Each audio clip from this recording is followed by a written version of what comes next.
అందరికీ నమస్కారం. Last 10 years కనుక చూసుకుంటే ఏవియేషన్ జర్నీ అనేది చాలా ఎక్కువైపోయింది. ఎందుకు అంటే ఎఫర్డబిలిటీ పెరిగింది, అందరూ విమానాల్లో ప్రయాణించే స్థాయికి ఎదిగారు, పిల్లలు ఎక్కడెక్కడో ఫారెన్లో సెటిల్ అయిపోయారు, వాళ్ళు కూడా ఎఫర్డబిలిటీ లేని తల్లిదండ్రుల్ని చక్కగా విమానంలో తీసుకెళ్ళి వాళ్ళ దేశాలు చూపించేటువంటి అదృష్టం తల్లిదండ్రులు కల్పిస్తున్నారు. సో ఇలాంటి ఏవియేషన్ జర్నీలో అనుకోని దుర్ఘటనలు అప్పుడప్పుడు జరుగుతూ ఉంటాయి. రీసెంట్గా మనం చూసుకుంటే ఎయిర్ ఇండియా 171 అలా క్రాష్ అయిపోయింది. దాని మీద కొంత థియరీస్ అయితే నడిచాయి. బట్ అసలు ఎయిర్లైన్స్ని సేఫ్టీ ఎయిర్లైన్స్గా ఎలా డిసైడ్ చేస్తారు, వీళ్ళకి ఏమైనా ఆడిట్స్ అనేవి ఉంటాయా, వరల్డ్ నెంబర్ 1 ఎయిర్లైన్స్ ఏంటి, 2 ఎయిర్లైన్స్ ఏంటి అనేది ఎలా డిసైడ్ చేస్తారు, అలాంటి ఇంపార్టెంట్ విషయాలు ఈ వీడియోలో మనం తెలుసుకుందాం. దాంతోపాటు వరల్డ్ టాప్ 5 ఎయిర్లైన్స్ ఏంటి అనేది కూడా మనం తెలుసుకుందాం. రీసెంట్గా జరిగిన ఎయిర్ ఇండియా దుర్ఘటన మీద చిన్న ఇన్ఫర్మేషన్ అనేది మీకు ఇచ్చి నేను ఫర్దర్ కంటిన్యూ చేస్తా. దాని ప్రిలిమినరీ రిపోర్ట్ అయితే బయటకు వచ్చింది. ప్రస్తుతానికి ప్రతి మీడియాలో రకరకాల చర్చలు అయితే జరుగుతున్నాయి. అది ఎందుకు అంత పెద్ద ఇన్సిడెంట్గా మారింది అంటే, జనరల్గా ఇంటర్నేషనల్ ఎయిర్లైన్స్ ఏదైనా కనుక ఉంటే ఇంటర్నేషనల్ ట్రావెలింగ్ జరిగేటప్పుడు వేరే దేశాలకి సంబంధించిన వాళ్ళ సిటిజన్స్ కూడా ట్రావెల్ చేస్తారు. కాబట్టి ఏదైనా ఒక ఇంటర్నేషనల్ ఇన్సిడెంట్ జరిగితే వేరే కంట్రీస్ అన్ని కూడా దాంట్లో ఇన్వాల్వ్ అవుతాయి. అలాగే ఈ ఎయిర్ ఇండియా అనేది లండన్కి వచ్చేటువంటి విమానం కాబట్టి దాంట్లో బ్రిటిష్ పౌరులు ఉన్నారు కాబట్టి ఇది కొంత సీరియస్ ఇన్వెస్టిగేషన్ అనేది దీని మీద జరుగుతుంది. బట్ ప్రిలిమినరీ రిపోర్ట్ ప్రకారం చూసుకుంటే కనుక దానికి సంబంధించిన ఫ్యూయల్ స్విచెస్ కట్ ఆఫ్లో ఉన్నాయి. కట్ ఆఫ్ నుంచి మళ్ళీ రన్ మోడ్లోకి తీసుకొచ్చే ప్రయత్నం చేశారు, అయినా టైం సరిపోలేదు, ఫ్లైట్ కూలిపోయింది అనేది అయితే బయటకు వచ్చింది. బట్ ఇక్కడ భిన్న వాదనలు వినిపిస్తున్నాయి. వెస్టర్న్ మీడియాలో ఒకలాగా మాట్లాడుకుంటుంది, యుఎస్ మీడియా ఒకలాగా మాట్లాడుకుంటుంది, మన ఇండియన్ మీడియా ఒకలాగా మాట్లాడుకుంటుంది. కొంతమంది ఏమో పైలట్లను బ్లేమ్ చేస్తున్నారు, కొంతమంది ఏమో బోయింగ్ దీన్ని తప్పుదోవ పట్టించే ఉద్దేశంతో ఉంది అని అనుకుంటున్నారు, ఇంకొంతమంది బోయింగ్ని కాపాడే ఉద్దేశంతో దీన్ని పైలట్ మీద నెట్టేశారు అని అంటున్నారు. బోయింగ్ని కాపాడాల్సిన అవసరం ఎవరికి వస్తుంది అంటే, జనరల్గా కంపెనీ సప్లై చేసింది కాబట్టి పొరపాటున ఇది బోయింగ్ తప్పు వల్లే జరిగింది అనే ఒక చిన్న మాట బయటకు వచ్చినా తప్పుమని వాళ్ళ షేర్లు పడిపోతే వాళ్ళ బిజినెస్ తగ్గిపోతుంది. వేరే ఎయిర్లైన్స్ ఎవరైతే బోయింగ్కి కొత్తగా ఆర్డర్స్ ఇచ్చారో ఆ ఆర్డర్స్ ఒక్కొక్కసారి క్యాన్సిల్ అయ్యేటువంటి పరిస్థితి కూడా వస్తుందన్నమాట. అందుకని ఇలాంటి ఇన్వెస్టిగేషన్స్ చాలా జాగ్రత్తగా డీల్ చేసి డిసైడ్ చేస్తారు. కరెక్ట్గా చూసుకుంటే ఇప్పుడు ఇది పైలట్ తప్పిదమా, లేకపోతే మాల్ ఫంక్షన్ అయిందా, లేకపోతే అసలు ఏం జరిగింది అనేది మాత్రం ఇంకా కరెక్ట్గా డీటెయిల్డ్గా బయటకు అయితే రాలేదు. ప్రస్తుతానికి వచ్చిన న్యూస్ అయితే ఫ్యూయల్ స్విచ్ కట్ ఆఫ్ అయిపోయింది. అది అంత సింపుల్గా మనం ఇంట్లో ఫ్యాన్ స్విచ్ లైట్ స్విచ్ చేసినంత ఈజీగా ఆఫ్ చేసి ఆన్ చేసే స్విచ్లు కావు. ఒక మనిషి దాని లివర్ని లేపి దాన్ని ఆఫ్ చేయాలి అంటే ఫస్ట్ ఆఫ్లోకి వెళ్ళి ఆన్లోకి వెళ్ళి దానికంటే ఒక ప్రొసీజర్ ఉంటుంది. అంత సింపుల్గా పక్కోడు చూస్తుంటే వీడి చేసే అంత ఈజీ కాదు. ఇంకొక చిన్న లాజిక్ దాంట్లో మీరు అర్థం చేసుకోవాల్సింది ఏంటంటే, కేవలం 2 వర్డ్స్ మాత్రమే బయటకు వచ్చాయి. ఆ పైలట్ కో పైలట్ వాళ్ళు మాట్లాడుకున్నటువంటి ట్రాన్స్క్రిప్ట్లోంచి ఇంజిన్కి ఫ్యూయల్ నువ్వు కట్ ఆఫ్ చేసావా అని ఒకతను అడిగితే ఐ డిడెంట్ డూ సో అని ఇంకొకతను సమాధానం ఇచ్చాడు. ఎవరు అడిగారు, ఎవరు సమాధానం ఇచ్చారు అనేది మాత్రం ఇంతవరకు బయటికి రాలేదు. కానీ చాలామంది మీడియాలో చెప్పుకునేది ఏంటంటే, దీనికి ముందు ఏం జరిగింది, దీనికి వెనకాల ఏం జరిగింది బయట పెట్టకుండా ఓన్లీ కేవలం ఈ 2 బయట పెట్టారు అనేది మీడియాలో జరుగుతున్న డిస్కషన్ అనమాట. సో అది మన టాపిక్ అయితే కాదు. బట్ ఇలాంటివి అనుకోని దుర్ఘటనలు అప్పుడప్పుడు దురదృష్టకరం జరుగుతుంటాయి కొన్ని. వీటిలోంచే ఇన్వెస్టిగేషన్ అనేది చేసి ఎయిర్లైన్స్ సేఫ్టీ స్టాండర్డ్స్ ని పెంచుతారనమాట. నెక్స్ట్ ఇంకా మనం టాప్ 5 ఎయిర్లైన్స్ లోకి వెళ్లే ముందు నా ఛానల్కి ఎవరైనా ఫస్ట్ టైం వచ్చినట్టుంటే సబ్స్క్రైబ్ చేసుకోండి. ఇలాంటి మంచి ఇంపార్టెంట్ వీడియోస్ నేను రోజు పెడుతూ ఉంటాను.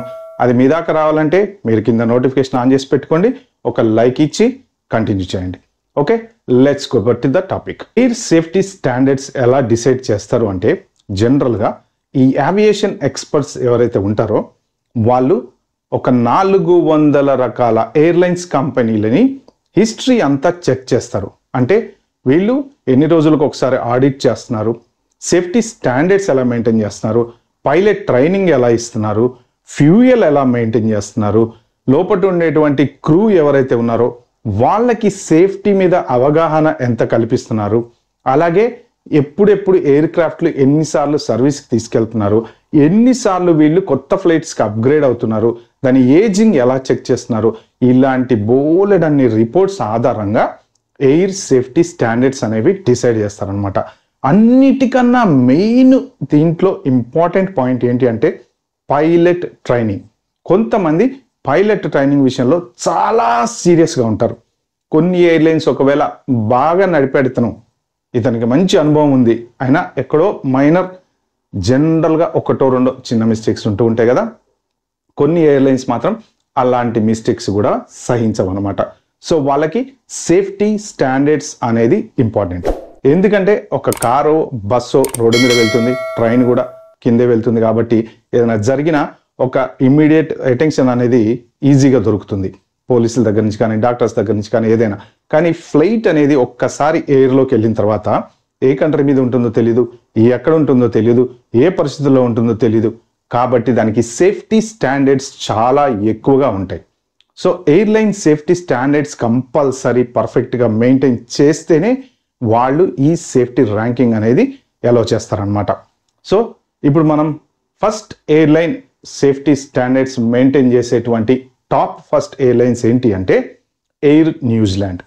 ఎయిర్ న్యూజిలాండ్ హిస్టరీ కనుక చూసుకుంటే వీళ్ళు లాస్ట్ 10 yearsలో అంటే లాస్ట్ డికేడ్లో ఫ్యాటల్ ఇన్సిడెంట్స్ ఏమైనా ఉన్నాయా, యాక్సిడెంట్స్ ఏమైనా ఉన్నాయా, చిన్న చిన్న ఫైర్ ఇన్సిడెంట్స్ ఏమైనా ఉన్నాయా, లేదు టైం డిలేలు ఏమైనా ఉన్నాయా, పైలట్ ట్రైనింగ్ పర్ఫెక్ట్గా ఉందా లేదా, సేఫ్టీ స్టాండర్డ్స్ కోసం వీళ్ళు ఎంత ఇన్ఫ్రాస్ట్రక్చర్ని ప్రొవైడ్ చేస్తున్నారు, ఎయిర్లైన్స్ని ఎన్ని రోజులకు ఒకసారి ఆడిట్ చేస్తున్నారు, ప్రతి ఫ్లైట్ని ఎన్ని రోజులకు ఒకసారి సర్వీస్ చేస్తున్నారు. సో వీటన్నిటిలో నెంబర్ 1 వచ్చేసి ఎయిర్ న్యూజిలాండ్. ఎయిర్ న్యూజిలాండ్కి దాదాపుగా ఇన్సిడెంట్స్ అనేవి లేవు.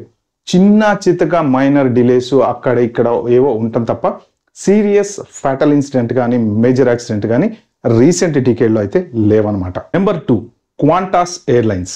క్వాంటాస్ ఎయిర్లైన్స్ ఆస్ట్రేలియాకి సంబంధించినటువంటి ఎయిర్లైన్స్ అనమాట. రీసెంట్గా చూసుకుంటే క్వాంటాస్ ఎయిర్లైన్స్లో చాలా డ్రీమ్ లైనర్స్ కూడా ఉన్నాయి. వీళ్ళకి పెద్ద ఎటువంటి ఫ్యాటల్ ఇన్సిడెంట్స్ కానీ మేజర్ ఇన్సిడెంట్స్ కానీ ఎక్కడ లేవు. డ్రీమ్ లైనర్ రిలీజ్ అయిన కొత్తల్లో వీళ్ళు కూడా కొన్ని డ్రీమ్ లైనర్స్ కొన్నారు. అప్పుడు వచ్చిన బేసిక్ ఇష్యూస్ ఏమో ఉంటే అన్ని సార్ట్అవుట్ చేసుకున్నారు. సో క్వాంటాస్ ఎయిర్లైన్స్ ఎందుకు టాప్ అంటే ఫస్ట్ ఆఫ్ ఆల్ వాళ్ళు మెయింటైన్ చేసేది safety standards. Main passenger safety standards అనేవి వాళ్ళకి చాలా ఇంపార్టెంట్. ఎందుకంటే ఫ్లైట్ అనేది జనరల్గా గాల్లో ఎగురుతుంది కాబట్టి ఒకవేళ సడన్గా ఎటువంటి ఎమర్జెన్సీ సిచ్యువేషన్లో అయినా హెల్ప్ దొరకడం అనేది అంత ఈజీ కాదు. ఏ కారుకో బస్సుకో ట్రైన్కో అంటే హెల్ప్ అనేది ఈజీగా దొరుకుతుంది. కాబట్టి ఏంటంటే వాళ్ళ ఫస్ట్ ప్రియారిటీ వచ్చేసి safety standards, at the same time pilot training అనమాట. వీళ్ళు ఇచ్చేటువంటి పైలట్ ట్రైనింగ్ కూడా చాలా స్ట్రాంగ్గా ఉంటుంది. పైలట్ పర్ఫెక్ట్ అయితే తప్ప వీళ్ళు అలో చేయరు. అలాగే ఎయిర్ క్రాఫ్ట్లో కనుక ఎటువంటి మైనర్ ఇష్యూస్ కానీ ఏమైనా వచ్చినా, ఎందుకంటే ప్రతి పైలట్ ఎప్పుడైతే తన నెక్స్ట్ జర్నీ కంప్లీట్ అయిపోయి ఫ్లైట్ని ల్యాండ్ చేస్తాడో ఒక చెక్ లిస్ట్ అనేది ఇంజనీర్స్కి ఇవ్వాల్సి ఉంటుంది. ఆ చెక్ లిస్ట్లో ఇంజన్కి సంబంధించిన ఇష్యూలు కానీ లేకపోతే ఎయిర్ కండిషన్కి సంబంధించిన ఇష్యూలు కానీ క్యాబిన్కి సంబంధించిన ఇష్యూలు కానీ ఎటువంటి ప్రాబ్లమ్స్ ఉన్నా దీనివల్ల నెక్స్ట్ జర్నీకి ఒకవేళ ఇబ్బంది అవుతుంది అనుకుంటే ఆ చెక్ లిస్ట్ ఇంజనీర్స్కి ఇస్తారు. ఇంజనీర్స్ వచ్చి ఫ్లైట్ మొత్తం చెక్ చేసి చిన్న చిన్న మైనర్ ఇష్యూస్ ఉంటాయో మనం ఫిక్స్ చేయగలిగితే ఫిక్స్ చేసి దాన్ని వాళ్ళు సర్టిఫై చేసిన తర్వాతనే అది నెక్స్ట్ ఫ్లైట్కి అనేది స్టార్ట్ అవుతుంది. లేదు అంటే దాన్ని మళ్ళీ షెడ్కి తీసుకుపోతారు, పర్ఫెక్ట్గా చెక్ చేసి ఆడిట్ చేసిన తర్వాత మాత్రమే దాన్ని రన్లో పెడతారనమాట. సో ఇలాంటి స్టాండర్డ్స్ అన్ని ఫాలో అవటంతో పాటు రెగ్యులర్ ఆడిట్స్ చేస్తూ ఉంటారనమాట. ఈ ఆడిట్స్ వల్ల కూడా వీళ్ళు నెంబర్ 1 నెంబర్ 2కి వచ్చేటువంటి ఛాన్స్ అయితే ఉంది. జస్ట్ 1.5 డిఫరెన్స్ తోటి క్వాంటాస్ ఎయిర్లైన్స్ సెకండ్కి వచ్చేసింది. ఆ 1.5 పాయింట్స్ కనుక వీళ్ళకి వచ్చుంటే మాత్రం ఇది కూడా టాప్లోనే ఉండేది. ఓకే, ఇది నెంబర్ 2 క్వాంటాస్ ఎయిర్లైన్స్. ఇక నెంబర్ 3 ఒక్కసారి మీరు నా వీడియో పాస్ పెట్టి ఏంటో ఊహించండి, ఊహించి మీరు కింద కామెంట్లో మెన్షన్ చేయండి. Okay, let's get back to the topic. Number 3, ఇక్కడ 3 ఎయిర్లైన్స్ పోటీ పడుతున్నాయి. ఒకటి Emirates, one of the best airlines I ever love and like, Cathay Pacific and Qatar airlines. ఈ మూడు కూడా ద బెస్ట్ ఎయిర్లైన్స్. ఎందుకు అంటే అగైన్ వీళ్ళకి సేఫ్టీ చెకింగ్కి వీళ్ళు ఎక్కువ ఆ ఇన్ఫ్రాస్ట్రక్చర్ని క్రియేట్ చేసి దాని మీద ఎక్కువ డబ్బులు అనేవి స్పెండ్ చేస్తారనమాట. ఎటువంటి చిన్న incident even air hostess report చేసినా కూడా విత్ ఇన్ మినిట్స్ సెకండ్స్లో వీళ్ళు సాల్వ్ చేయడం కోసం ఒక మంచి ఇన్ఫ్రాస్ట్రక్చర్ని వీళ్ళు క్రియేట్ చేసుకున్నారు. సేఫ్టీ స్టాండర్డ్తో పాటు ఎంటర్టైన్మెంట్లో కూడా పొర్రపాటున కూడా ఒక టీవీ పని చేయకపోయినా లేదా ఒక సీటు వెనక్కి ముందుకు జరగకపోయినా మొత్తం 400 సీట్స్లో ఒక్క సీటు కనుక వెనక్కి రాకపోయినా కూడా దాన్ని వాళ్ళు ఇమ్మీడియట్గా ఫిక్స్ చేసిన తర్వాతనే నెక్స్ట్ ఫ్లైట్ అనేది స్టార్ట్ అవుతుంది. సో వీళ్ళు ఈ ఇన్ఫ్రాస్ట్రక్చర్ ఏదైతే క్రియేట్ చేసుకున్నారో దానివల్ల సేఫ్టీ స్టాండర్డ్స్ చాలా పెరిగాయి, ప్యాసింజర్ సాటిస్ఫాక్షన్ కూడా చాలా పెరిగింది. At the same time crew కూడా చాలా మోస్ట్ రెస్పెక్టబుల్గా ఉంటారనమాట ఈ ఫ్లైట్స్లో. ఎవరికైనా ఏదైనా అవసరం ఉంది అంటే టక్కన వెంటనే వస్తారు. మీకు ఒక టీవీ పని చేయట్లేదు అని కనుక ఎమిరేట్స్లో మీరు ఎయిర్ హోస్టెస్కి చెప్తే ఎట్టి పరిస్థితుల్లోనూ దాన్ని ఏదో ఒక రకంగా ఫిక్స్ చేస్తారు. చూద్దాంలే వదిలేయండి అని వదిలేరు. వాళ్ళు దాన్ని రీసెట్ చేసి అది చేసి ఇది చేసి ఏదో ఒకలాగా పని చేసేలా చేస్తారనమాట. ఒక్కవేళ ఎటువంటి పరిస్థితుల్లో కనుక ఆ టీవీ పని చేయలేదని మీరు కంప్లైంట్ చేస్తే ఇంకా ఎక్కడైనా సీట్ అవైలబిలిటీ ఉంటే చూసి మిమ్మల్ని తీసుకెళ్ళి ఆ సీట్లో కూర్చోబెడతారు, కానీ వదిలేయండిలే అనేసి మన ఎయిర్ ఇండియా ఫ్లైట్ లాగా వదిలేరు అనమాట. మీరు ఎయిర్ ఇండియా ఫ్లైట్ కనుక చూసుకుంటే అది చాలా టీవీలు పనిచేయట్లేదని కంప్లైంట్స్ ఉంటాయి, తర్వాత ఏసీలోంచి నీళ్ళు గారుతున్నాయని కంప్లైంట్స్ ఉంటాయి, ఇలా రకరకాల కంప్లైంట్స్ ఉంటాయి. కానీ ఎమిరేట్స్ కానీ క్యాథే పసిఫిక్ కానీ ఖతార్ ఎయిర్వేస్ కానీ ఇలాంటి కంప్లైంట్స్ అనేవి ఉండవు అనమాట. నేను చెప్పినట్టు ఎయిర్ క్రాఫ్ట్ ఒక్కసారి ల్యాండ్ అయిన తర్వాత ప్రతిదీ పిన్ టు పిన్ చెక్ చేసిన తర్వాతనే వీళ్ళు నెక్స్ట్ ఫ్లైట్కి తీసుకెళ్తారు. ఎందుకు అంటే వరల్డ్ టాప్ ర్యాంకింగ్స్లో పోటీ పడాలి అంటే సాధారణ విషయం కాదు. వాళ్ళు చెక్ చేసేటువంటి అంశాలు చాలా ఉంటాయి. మెయిన్ ఆడిట్స్లో నెక్ టు నెక్ ప్రతి పాయింట్ చూస్తారు. ఎన్నిసార్లు ఫ్లైట్ని ఆడిట్ చేశారు, ఎన్నిసార్లు ఎయిర్లైన్స్ మొత్తాన్ని ఆడిట్ చేశారు, ఎన్నిసార్లు సర్వీసింగ్ చేశారు, ఎన్నిసార్లు వాళ్ళు లోపల క్లీనింగ్ చేస్తున్నారు, క్లీనింగ్ ఎలా చేస్తున్నారు, ఎంతమంది చేస్తున్నారు, ఏవియేషన్కి సంబంధించిన ఫ్యూయల్ ఎలా వాడుతున్నారు, ఇన్ని రకాలు చెక్ చేసిన తర్వాత ఎయిర్లైన్స్కి వాళ్ళు పర్మిషన్ ఇస్తారు. అట్ ద సేమ్ టైం ఆ ఎయిర్లైన్స్ని టాప్ నెంబర్ 1, 2, 3తో పోటీ పడడానికి వాళ్ళు పర్మిషన్ ఇస్తారనమాట. సో ఇంకా next number 4 Virgin Australia. Virgin Australia కూడా one of the top airlines అనమాట. రీసెంట్ డికేడ్లో వీళ్ళకి ఎటువంటి ఫ్యాటల్ ఇన్సిడెంట్స్ కానీ మేజర్ యాక్సిడెంట్స్ కానీ ఇష్యూస్ కానీ లేవు. జనరల్గా వీళ్ళకి ఎక్కువ కాన్సన్ట్రేట్ చేసేది వీళ్ళు ఏంటి అంటే ప్యాసింజర్ సేఫ్టీ మీద. అందుకనే వీళ్ళు నెంబర్ 4లో నిలిచారనమాట. పైలట్ ట్రైనింగ్ ఎంత ఇంపార్టెంటో at the same time passenger safety కూడా అంతే ఇంపార్టెంట్. ఒక్కొక్కసారి కొన్ని సీట్లలో సీట్ బెల్ట్ కూడా సరిగా పనిచేయవు. కానీ ఇలాంటి ఎయిర్లైన్స్లో ప్యాసింజర్ సేఫ్టీ కోసం ప్రతిదీ పిన్ టు పిన్ చెక్ చేస్తారు. ఫ్లైట్ ల్యాండ్ అయిన తర్వాత చెక్ చేస్తుంటారు, అప్పుడప్పుడు తీసుకెళ్లి వాళ్ళు షెడ్లో పెట్టి చెక్ చేస్తూ ఉంటారు, సర్వీసింగ్లు పర్ఫెక్ట్గా చేస్తూ ఉంటారు.